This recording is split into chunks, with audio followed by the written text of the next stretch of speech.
यह Bible in one year का हिंदी प्रकरण है।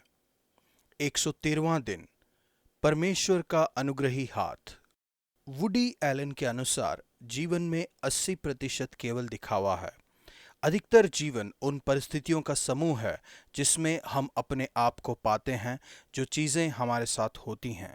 उदाहरण के लिए हमारे माता पिता, हमारी जैविक रचना, मौसम, ज़्यादातर हमारी पढ़ाई और हमारी सरकार, ये सभी चीज़ें जिनका हम अनुभव करते हैं हमारे साथ होती हैं। ग्रीक व्याकरण में ये चीज़ें निष्क्रिय प्रकार में व्यक्त की जाती हैं, किंतु हम भी वस्तुओं को होने देते हैं। जब मैं एक कार्य का आरंभ करता हूँ और कुछ करता हूँ, तब यह सक्रिय प्रकार में व्यक्त होता है। लेकिन ग्रीक व्याकरण में एक तीसरा प्रकार भी है, मध्य प्रकार। यह ना तो पूरी तरह से सक्रिय है, ना ही पूरी तरह से निष्क्रिय है। जब मैं मध्य प्रकार का इस्तेमाल करता हूँ, तब मैं एक कार्य के परिणाम में भाग ले रहा हूँ। प्रार्थना मध्य प्रकार में होती है। प्रार्थना सक्रिय तरह से नहीं हो सकती है, क्योंकि यह एक कार्य नहीं है जिसे मैं नियंत्रित करता हूँ।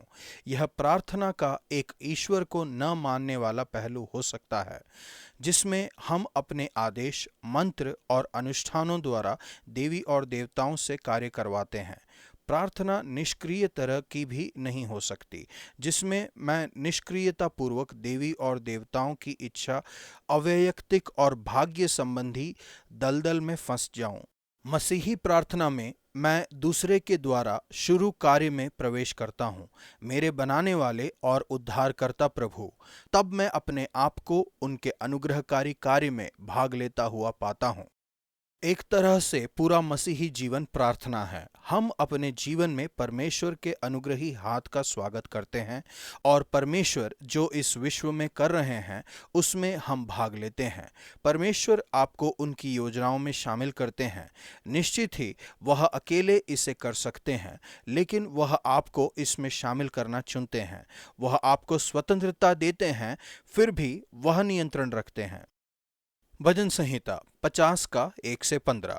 परमेश्वर आपको छुड़ाएंगे। क्या आप अपने जीवन में परेशानी का सामना कर रहे हैं? काम पर कोई स्थिति, एक संबंध, स्वास्थ्य में परेशानी, आर्थिक चुनौती? परमेश्वर अपने ब्रह्मांड का पूरा नियंत्रण रखते हैं। सर्वशक्तिमान परमेश्वर यहोवा ने कहा है, और उदयाचल से लेकर अस्ताचल तक पृथ्वी के लोगों को बुलाया है। वह सारी वस्तुओं के मालिक हैं। शायद से हम अपनी छोटी सी सड़क और अपनी संपत्ति के लिए लड़ाई करें और संघर्ष उठाएं, लेकिन अंत में परमेश्वर इन सब के मालिक हैं, क्योंकि वन के सारे जीव जंतु और हजारों पहाड़ों के जानवर मेरे ही हैं। वह मनुष्यों पर निर्भर नहीं है। यदि मैं भूखा होता तो तुमसे न कहता, क्योंकि जगत और जो कुछ उसमें है वह मेरा ही है। फिर भी वह अनुग्रहकारी रूप से आपको इसमें शामिल करते हैं। नंबर 1, परमेश्वर का धन्यवाद हो। परमेश्वर को धन्यवाद रूपी बलिदान चढ़ाएं। नंबर 2, परमेश्वर को पुकारें। परेशानी के समय में मुझे पुकारना। नंबर 3, परमेश्वर का सम्मान करें। मैं तुझे छुड़ाऊंगा और तू मेरी महिमा करने पाएगा। मैं बहुत सी बार भजन संहिता 50 के 15 में वापस आया हूँ। मैंने परेशानी के समय परमेश्वर को पुकारा है। बीते समय को याद करके यह देखना अद्भुत बात है कि कितनी बार उनके अनुग्रही हाथ ने मुझे छुड़ाया है। परमेश्वर, प्रार्थना के लिए सभी अद्भुत उत्तरों के लिए आपका धन्यवाद। अब परमेश्वर, मैं आपको दोबारा से मुझे छुड़ाने के लिए पुकारता हूँ। नया नियम, लूका 22 का 1 से 38 तक। आपकी प्रार्थनाएं अंतर पैदा करती हैं। क्या आपको कभी ऐसा प्रलोभन महसूस हुआ कि दूसरों के साथ खुद की तुलना करें? यह देखना उत्साहित करता है कि यीशु के चेलों ने भी उन चीजों में संघर्ष किया या जिनसे हम संघर्ष करते हैं। चेलों के बीच में विवाद चल रहा था कि हम में से कौन सबसे बड़ा होगा। हमेशा दूसरों के साथ अपनी तुलना करने का प्रलोभन आता है। यह या तो घमंड उत्पन्न करेगा, यदि हम सोचते हैं कि हम बेहतर कर रहे हैं, या ईर्ष्या, द्वेष और असुरक्षा को उत्पन्न करेगा, यदि हम सोचते हैं कि हम उतना अच्छा नहीं कर रहे हैं। यीशु बताते हैं कि राज्य के मूल्य विश्व से बिल्कुल विपरीत हैं। अन्य जातियों के राजा उन पर प्रभुता करते हैं और जो उन पर अधिकार रखते हैं वे उपकार कहलाते हैं। परंतु तुम ऐसे ना होना, वरन जो तुम में बड़ा है वह छोटे के समान और जो प्रधान है वह सेवक के समान बने। परंतु मैं तुम्हारे बीच में सेवक के समान आया हूँ। जैसे ही हम इस नाटक में हर व्यक्ति के द्वारा निभाई गई भूमिका को देखते हैं, तो हम दोबारा से देखते हैं कि बाइबल पूर्व निर्धारण अर्थात परमेश्वर ने पहले से ही सब कुछ निर्धारित किया है और स्वेच्छा दोनों के विषय में सिखाती है। यह एक रहस्य है जिसे वचन तनाव में पकड़े रखता है और हम सही तरीके से संदेहास्पद होते हैं कि कब कोई मानवीय व्यवस्था इसे समझाने का प्रयास करेगी। इस लेखांश में हम 3 उदाहरणों को देखते हैं कि कैसे यह तनाव काम करता है। नंबर 1, यहूदा। यहाँ पर हम एक भयानक वर्णन को देखते हैं कि कैसे बुराई काम करती है। कोई भी प्रलोभन से सुरक्षित नहीं है। यहूदा यीशु के चुने हुए 12 लोगों में से एक है, फिर भी शैतान उसमें प्रवेश करता है। यीशु कहते हैं कि यह पहले से पता था और सच में पूर्व निर्धारित था। मनुष्य का पुत्र तो जैसे उसके लिए ठहराया गया जाता ही है, लेकिन यह तथ्य कि यह पहले से तय था और पूर्व निर्धारित था, यह यहूदा के उत्तरदायित्व को खत्म नहीं करता है, लेकिन हाय है उस पर जो उसे पकड़वाता है। विचित्र बात यह है कि यद्यपि यह पहले से ठहराया गया है, फिर भी यहूदा एक मुक्त एजेंट है। यहूदा की इच्छा इसमें शामिल थी। जब उसे यीशु को पकड़वाने के लिए पैसे दिए गए थे, यहूदा ने मान लिया और अवसर ढूंढने लगा कि जब भीड़ न हो तो उसे उनके हाथ पकड़वा दे। नंबर 2, शिमोन पतरस। वही शैतान जिसने यहूदा में प्रवेश किया था, वही पतरस को गेहूं के समान फटकना चाहता था। पतरस बहुत ही आश्वस्त था कि वह यीशु को नकारेगा नहीं। हे प्रभु, मैं तेरे साथ बंदीगृह जाने वरन मरने को भी तैयार हूँ। यीशु जानते थे कि पतरस असफल हो जाएगा। हे पतरस, मैं तुझसे कहता हूँ कि आज मुर्गा बांग न देगा जब तक तू 3 बार मेरा इनकार न कर लेगा कि तू मुझे नहीं जानता। लेकिन आखिरकार उसका विश्वास असफल नहीं हुआ। यीशु ने कहा, परंतु मैंने तेरे लिए विनती की कि तेरा विश्वास जाता ना रहे। यह दिखाता है कि पूर्व निर्धारण और स्वेच्छा के इस असाधारण तनाव के बीच में प्रार्थना वास्तव में अंतर को पैदा करती है। शायद से क्योंकि और कैसे यह काम करती है हम कभी न समझ पाएंगे, किंतु यीशु का उदाहरण दिखाता है कि इससे सच में अंतर पड़ता है। आपकी प्रार्थना एक अंतर को पैदा करती है। नंबर 4, यीशु। महत्वपूर्ण रूप से यीशु के जीवन और मृत्यु में हम पूर्व निर्धारण और स्वेच्छा के इस तनाव को देखते हैं। यीशु कहते हैं, मनुष्य का पुत्र तो जैसा उसके लिए ठहराया गया है वैसा ही होगा। वह कहते हैं, यह लिखा है, वह अपराधियों के साथ गिना गया, उसका मुझ में पूरा होना अवश्य है, क्योंकि मेरे विषय में लिखी हुई बातें पूरी होने पर हैं। इससे अधिक मजबूत कथन नहीं हो सकता है कि यीशु की मृत्यु पूर्व नियोजित, पूर्व योजना की गई और पूर्व निर्धारित थी।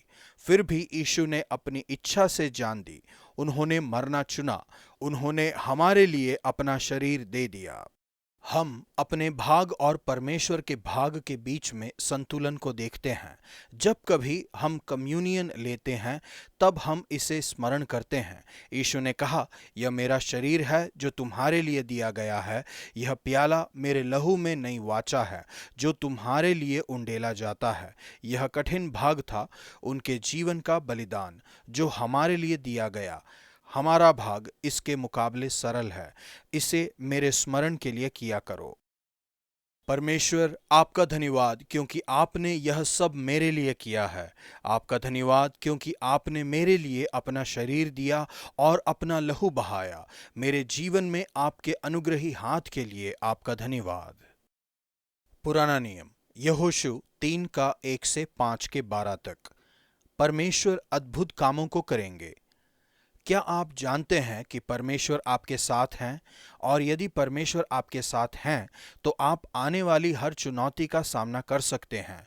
परमेश्वर यहोशू से कहते हैं, मैं तुम्हारे साथ हूं जैसा कि मैं मूसा के साथ था।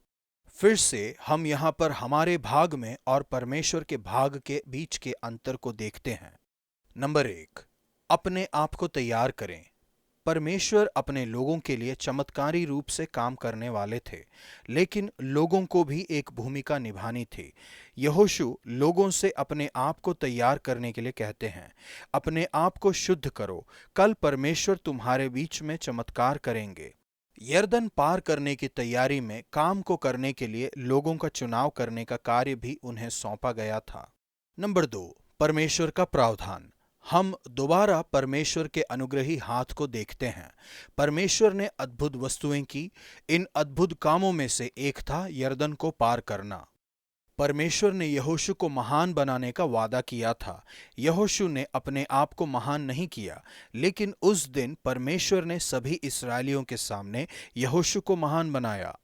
उन्होंने लोगों की सभी जरूरतें पूरी की, और जिस दिन वे उस देश की उपज में से खाने लगे, उसी दिन सवेरे को मन्ना बंद हो गया और इस्राएलियों को आगे फिर कभी मन्ना नहीं मिला।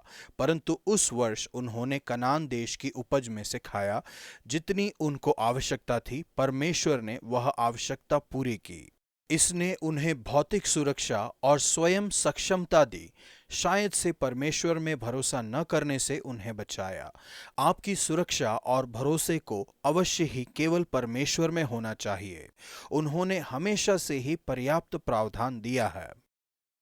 धन्यवाद परमेश्वर, क्योंकि आप अद्भुत तरीके से मुझे अपनी योजनाओं में शामिल करते हैं।